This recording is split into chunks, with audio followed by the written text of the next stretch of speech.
Allah subhanahu wa ta'ala sent every messenger from himself, every one of these Anbiya and these messengers with the truth. About Islam we are told, هو الذي أرسل رسوله بالهدى ودين الحق. Allah subhanahu wa ta'ala has sent his messenger Muhammad alayhi salatu wasalam with the Deenul Haqq, a way of life that is based absolutely and totally and comprehensively on truth and truth alone. And the world in which we live, about this world we are told, وَمَا خَلَقْنَا السَّمَاوَاتِ وَالْأَرْضَ وَمَا بَيْنَهُمَا إِلَّا بِالْحَقِّ. Allah subhanahu wa ta'ala says, I have not created the heavenly bodies and the earth except in truth.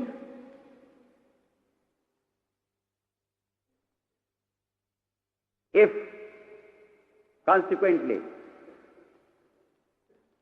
what is the ideal of Islam for human life, for the individual?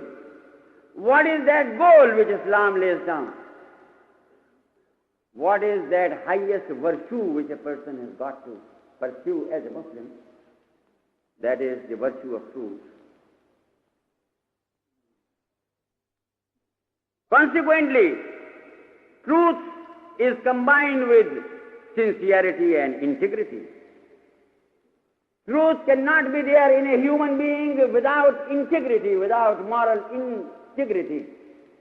And consequently, you will find that the greatest statement in the Quran, which is about the divine Tawheed, about the unity of God, this surah which all of us know definitely, and we read, قُلْ هُوَ اللَّهُ أَحَدٌ اللَّهُ الصَّمَدُ لَمْ يَلِدْ وَلَمْ يُولَدْ وَلَمْ يَكُنْ لَهُ كُفُوًا أَحَدٌ.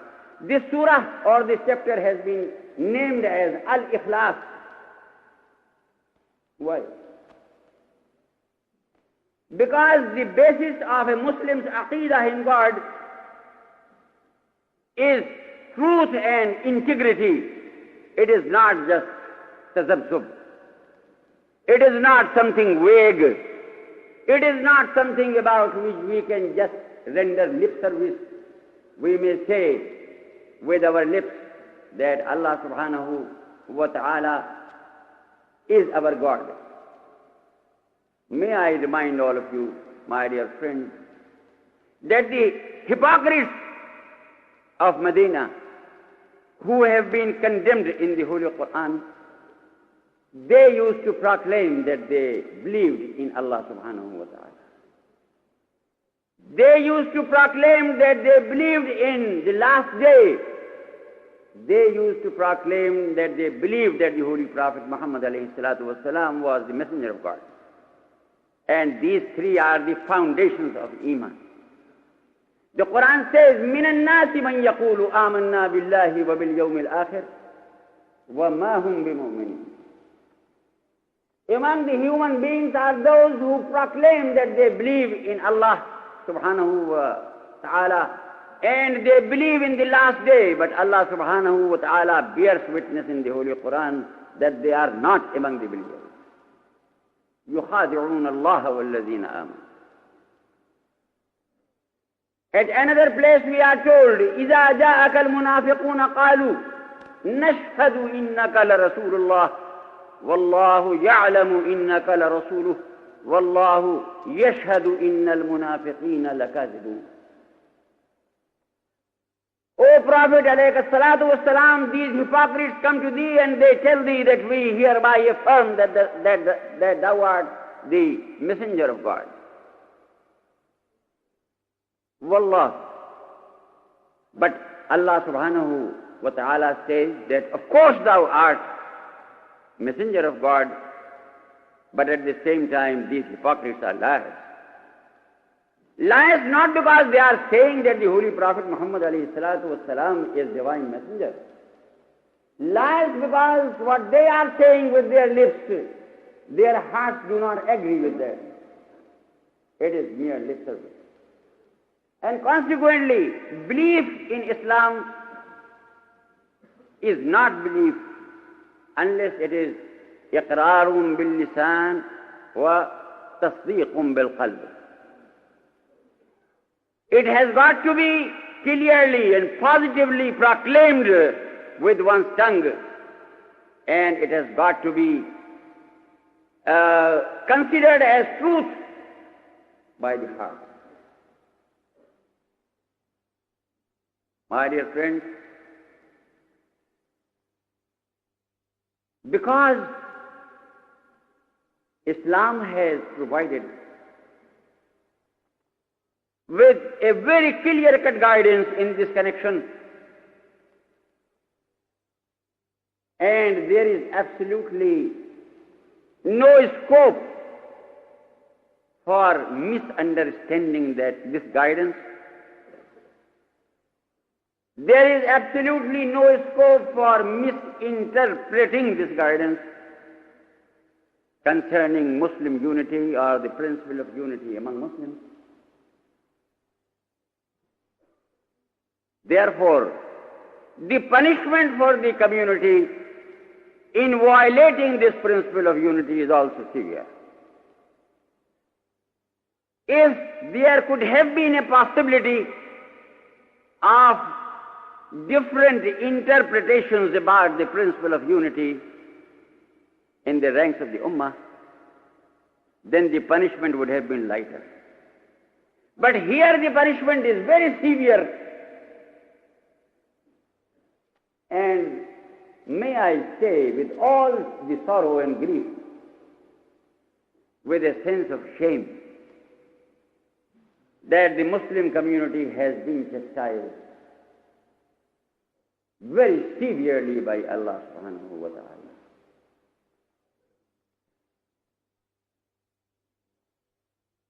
Because we violated the divine law, because we behaved as if, God forbid, we were hypocrites. We proclaim one thing, we act in another way, and we know it, that the manner in which we are acting is not the one which has been prescribed for us by Islam.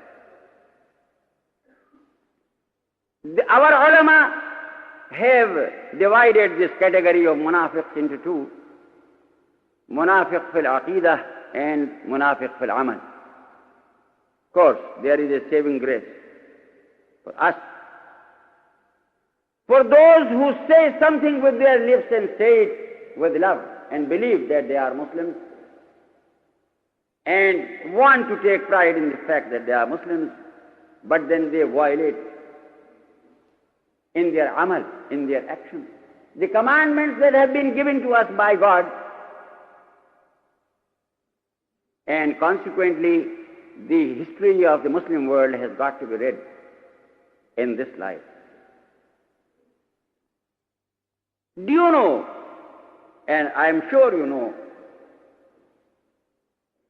that the community which the Holy Prophet ﷺ built up was or can be considered to be a community of supermen. They were so different from other human beings. They possessed such a tremendous power of Iman Billah that the greatest of obstacles and difficulties, the mightiest of armies could not withstand their impact. And the whole world started trembling, although they were just a handful. This progress continued during the time of Sayyidina Abu Bakr, the first caliph of Islam. This progress was magnified 1,000-fold during the caliphate of Sayyidina Umar, the second caliph. During the regime of Sayyidina Usman, issues came up on the basis of which the Ummah gave the appearance of division. And Osman became the first martyr with the dagger of a so-called Muslim. And when this thing started, it went on. Sayyidina Ali was assassinated. Sayyidina Hassan was poisoned to death. Sayyidina Hussein and his family were killed in broad daylight. By whom? Not by those who called themselves kuffar, but by those who called themselves Muslims. Gibbon, the historian of the decline and fall of the Roman Empire, he writes, if Umar had lived for another 10 years, or if during the reign of Osman the tradition of Umar could have been carried on only for a period of 10 years, more, then the entire world would have been Muslim. Radiyallahu ta'ala anhu. But this ego came. Belief in Allah subhanahu wa ta'ala continued to fade, continued to become just an image, just an idea, not a vibrant, living and dynamic iman or faith in God.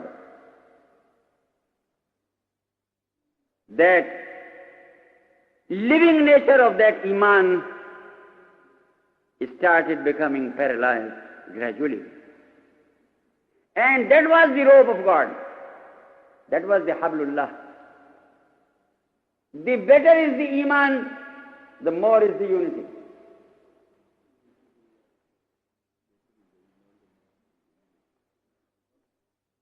The better is the iman in Allah subhanahu wa ta'ala, the more is the unity, the better is the character of that person and of persons who follow it. Naturally, when there were people who called themselves Muslims and they staged all these atrocities against Muslim leaders and against good Muslims, what can be said about their iman? The division came. And the Muslims lost the prize.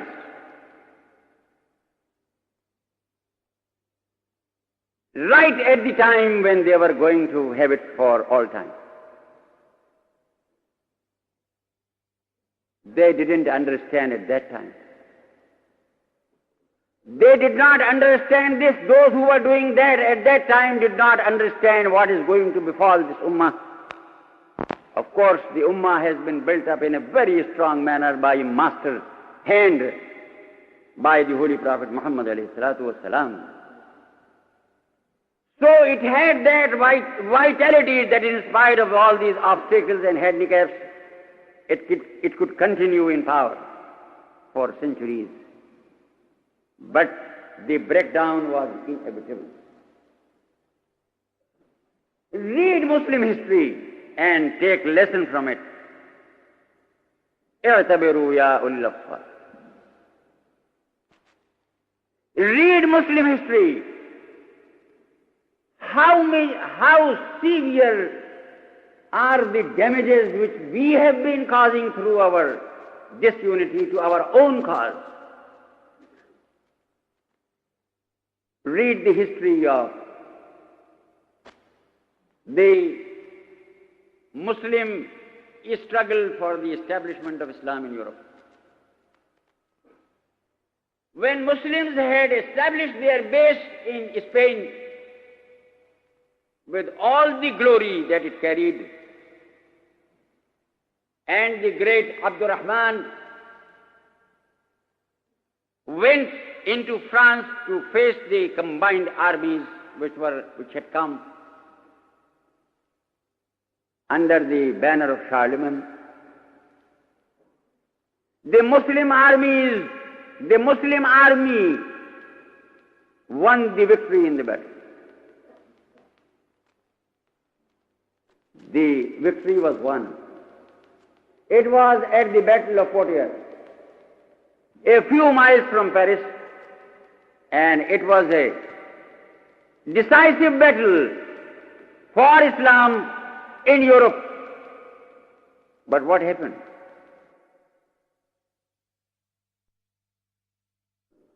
For Islam in Europe. But what happened? When the victory was won, the Muslim army was composed of two groups, Arabs and Berbers. And the devil inspired into their minds who is going to get the better share, the Berbers or the Arabs. And they started fighting against one another during the night. And the information reached the retreating armies of Charlemagne, and he said, that is the proper time to attack. These armies which were fleeing before the Muslims, these armies who had accepted their defeat, they returned. And when these Muslims were fighting among themselves, they attacked, and attacked with the utmost violence when Muslims were not ready. The victorious army had to flee ultimately. And not only to flee from the plains of France, but ultimately to flee also from the plains of Spain. This bitter pill of disunity caused the glorious Muslim empire and Muslim civilization of Spain to be blotted out of existence. These Muslims who had gone to Spain with a very small army under Tariq and who had conquered the whole of Spain, when they were 100 times more in numbers, when they had established kingdom, then the different governors of different provinces thought about this poison of disunity. They thought about their ego came up, and every governor wanted to become the chief ruler of Spain. And what they did was that when the armies of Isabella and Ferdinand crossed into the Muslim provinces, the Muslim governors sided with the army on the temptation of getting the throne of another governor who was Muslim. This is the history of Muslims. And the final consequence was that Muslims lost Spain. They were killed there in large numbers, and all traces of their glorious civilization were blotted out.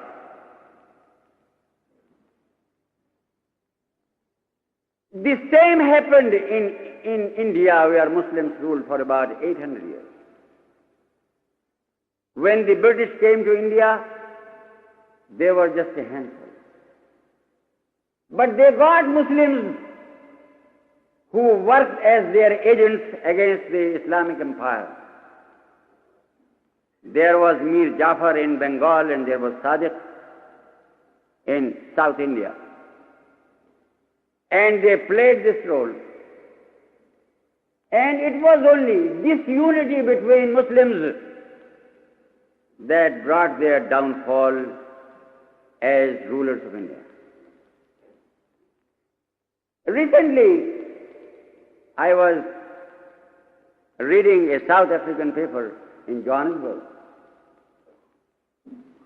I don't remember the name, it was probably Rand Daily Mail or something like that. There, a story was printed, a true story of a person who died in South Africa recently.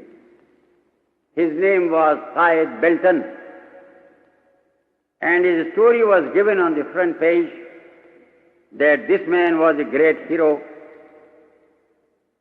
He came from England originally.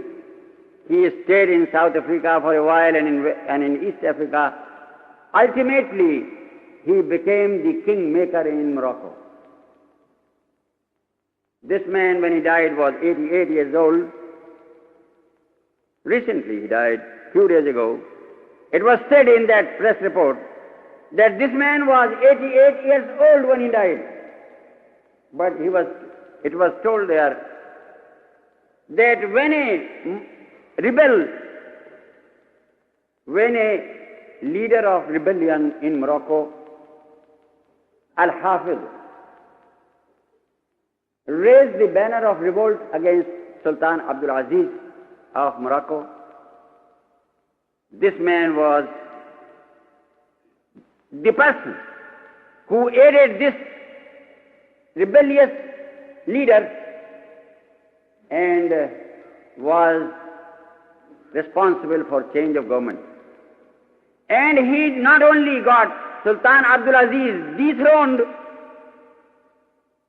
but he made it a sort of game to replace one Muslim sultan after another in Morocco, until Morocco became so weak that the French came and made it their protector. This was reported about 5 or 6 days ago in the South African press. What do you think about the iman of those Muslims who are behaving like that as stooges in the hands of this non-Muslim? Who were ruining their fate and they are damaging their name and damaging their community and damaging their country. What do you think about it? But if Islam means a mere formal ritualism, if Islam is accepted just as a cult, not as a transforming alchemy, not as a comprehensive code of life,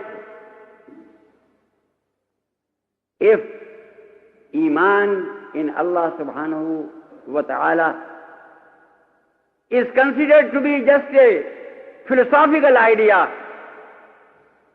and not a religious truth, then all these things are possible. And my dear friends,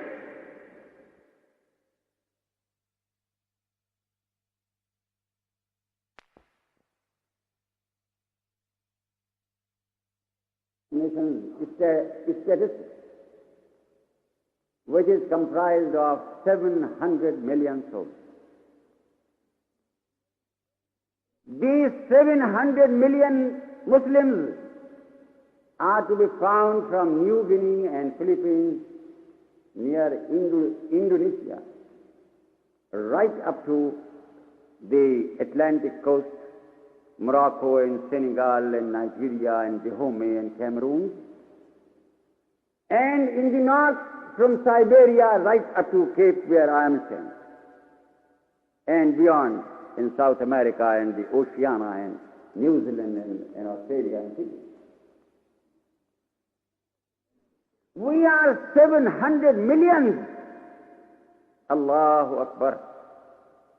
But we are not worth 7 cents in this world.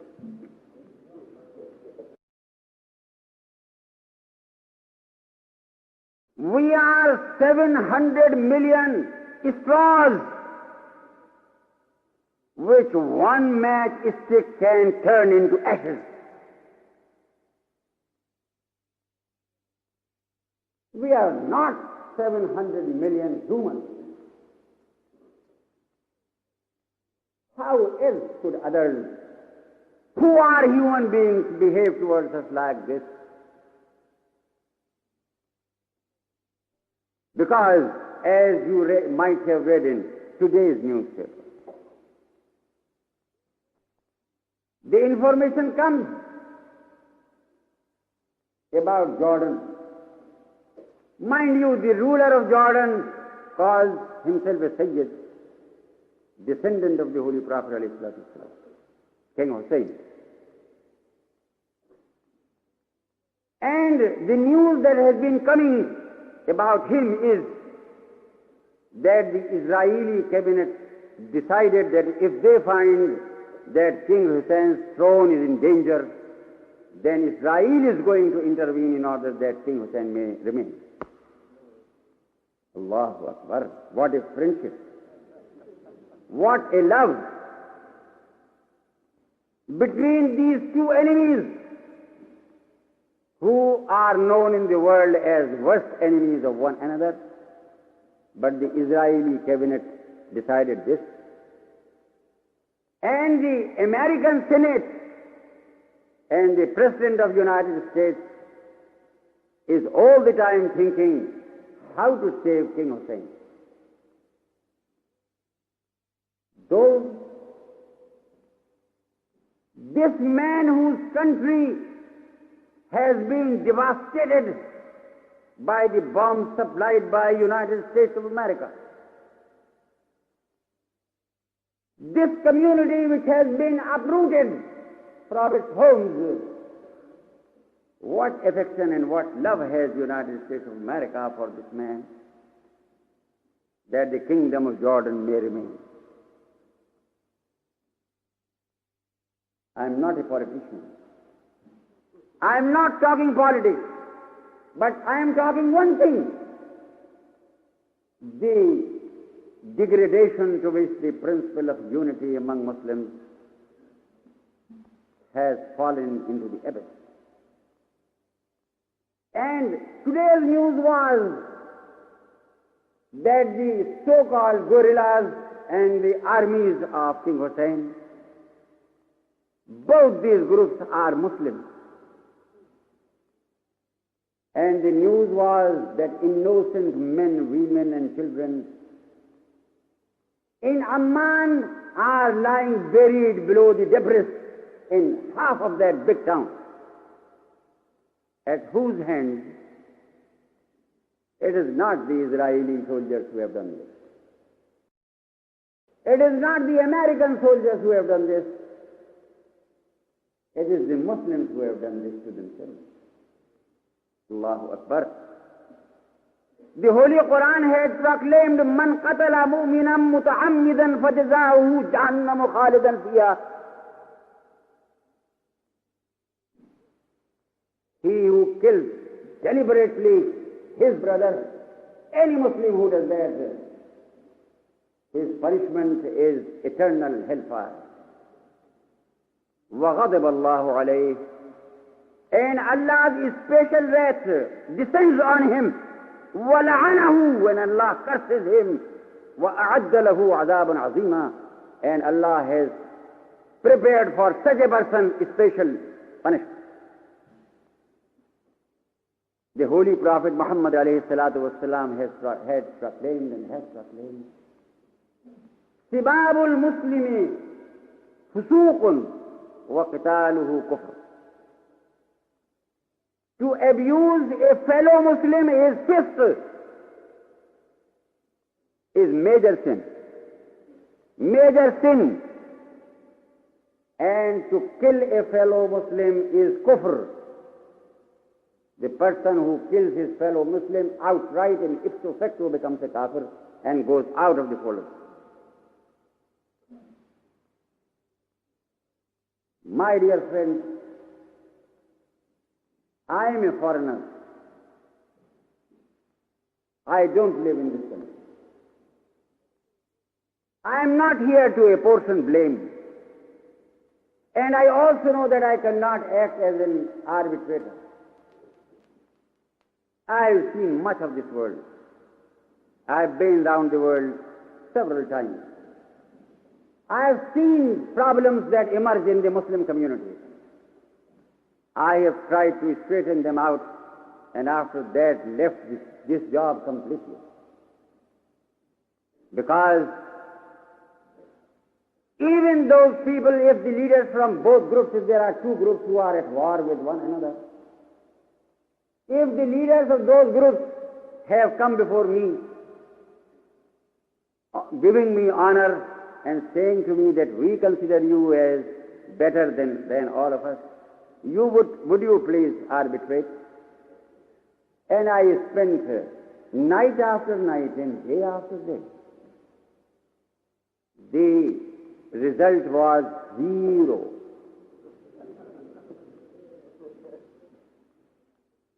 Because I am not God.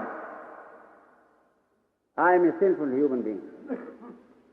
Only God is Muqallibul Qulub. Only He is Muqallibul Qulub. The Hidayah is in His hands. إِنَّكَ لَا تَهْدِي مَنْ أَحْبَبْتَ وَلَكِنَّ اللَّهَ يَهْدِي مَنْ يَشَاءُ. The Hidayah or guidance is not in my hands. So, I have to stay here for another few days and then I have to leave, and everybody knows it, that he will be going back. So, even out of mere courtesy, that this foreigner who has come here to this country may not feel insulted. If the real Iman is not there and its understanding between the contending parties is not there, and I cannot bring about transformation overnight. I cannot bring about transformation even in 1 century. What am I? My sincerity may be accepted by Allah. And Allah Tabaraka wa Ta'ala might help in this matter. But He has again said one thing. That is a fundamental principle He has laid down. إِنَّ اللَّهَ لَا يُغَيِّرُ مَا بِقَوْمٍ حَتَّى يُغَيِّرُوا مَا بِأَنفُسِهِمْ. He has said it plainly.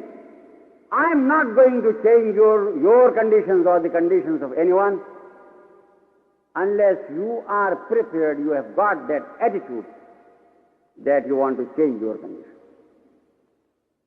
And if the sincere attitude is there on both sides, whatever may be the parties and whatever may be the quarrel, then Allah subhanahu wa ta'ala's blessing is bound to come. Is bound to come. But may I tell you that these great men who passed away, Sayyidina Imam Abu Hanifa, Sayyidina Imam Shafi'i, Sayyidina Imam Malik, Sayyidina Imam Ahmad ibn Hanbal, Sayyidina Imam al-Ghazali, and Sayyidina Kaza wa Kaza wa Kaza, I consider myself not even worthy of being a particle of dust of their feet.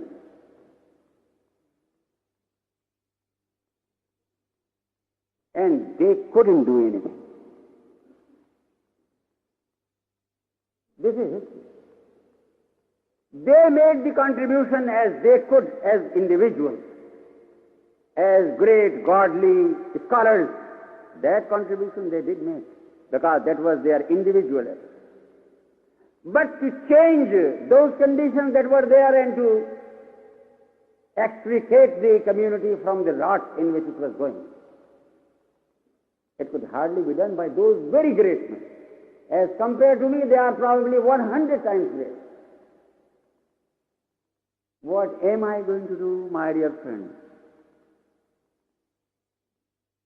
I can only stand here and speak. فَذَكِّرْ فَإِنَّ الذِّكْرَى تَنْفَعُ الْمُؤْمِنِينَ. Remind the followers of Islam about what the principles of Islam are. This will help them. Nothing beyond.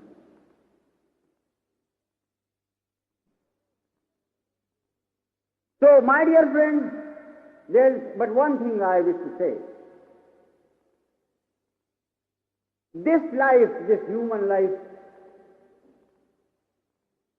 to which we attach so much of importance, this life on the earth, al-hayat al-dunya. The Holy Quran says it is mere sport and game. اعلموا أنما الحياة الدنيا لعب ولهو. It is just a series of fleeting shadows Nothing beyond that. It is just a dream. We are sleeping here, we will wake up when we die. And in our sleep we are seeing a continuous dream, that is al-hayatul dunya.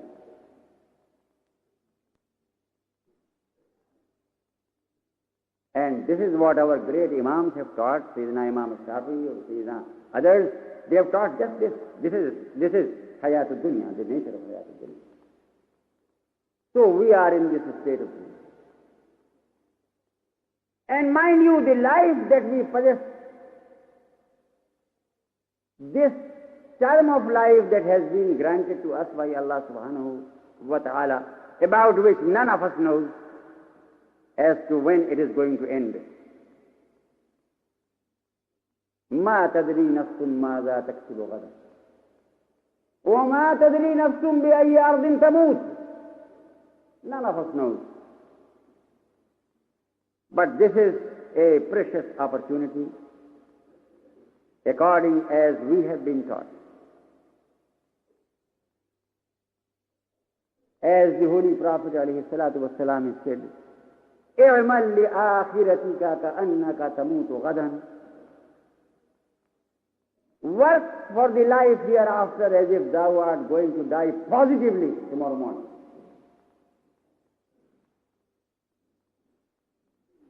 فَتَزَوَّدُوا. This life here is like the stock of an ice vendor. The person who sells ice, I don't know whether it is sold here also in this cold part of South Africa. But a person who sells ice, he gets the ice blocks, he purchases them from the factory and they come to his shop in the morning. He invests a capital in order to obtain profit and to earn his living. But he gets back only that much of money from his investment, which is in accordance with the block, with the quantity of ice that he is able to sell up to the evening. And that portion of ice which turns into water and drifts away is lost in the earth, is unreclaimable. It is the capital which was there in that ice which has turned into water, that capital has vanished.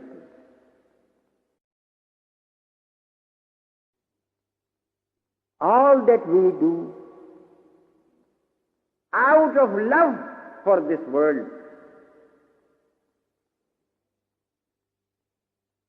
that is always like that water, the ice turned into water and lost in the recesses of the earth. ما عندكم ينفد وما عند الله باق. المال والبنون زينة الحياة الدنيا والباقيات الصالحات خير عند ربك ثوابا وخير أملا.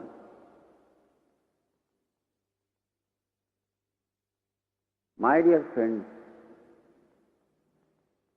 in this short life,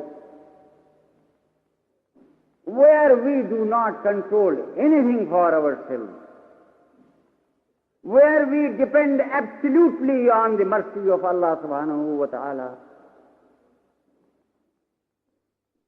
أَلَمْ يَأْنِ لِلَّذِينَ آمَنُوا أَن تَخْشَعَ قُلُوبُهُمْ لِذِكْرِ اللَّهِ. Has not the time come that our hearts may melt? Our hardened hearts may melt in fear of accountability that stands before us, the day of judgment which is bound to come. the nemesis and the consequences of all evil actions that are to recoil like serpents and tighten round our necks. My dear, the problem of importance of unity among Muslims should not have arisen. It is an insult to Muslims. And the problem of disunity between Muslims on any account should not remain. It is the greatest insult for the Muslims.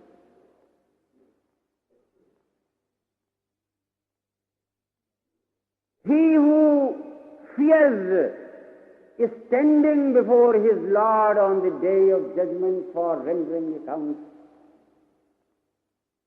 And he who abstains from ego worship,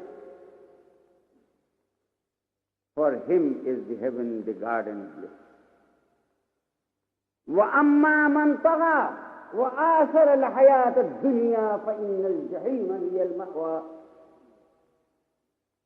He who plunges himself into the storm of his own ego,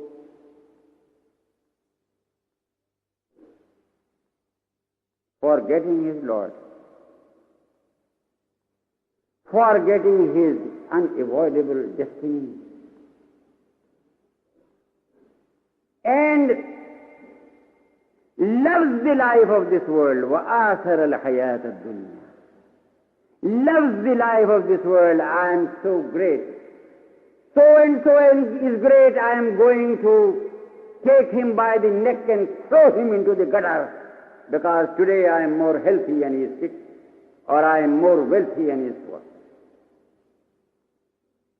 وآثر الحياة الدنيا فإن الجحيم هي المأوى. His abode will be hell. My dear brothers, my dear friends, my sisters and my brothers, for God's sake,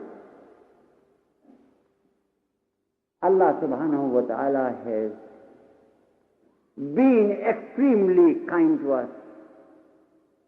He sent His greatest blessings on this earth when He raised His beloved Prophet Muhammad alayhi salatu wasalam with His message. As He says,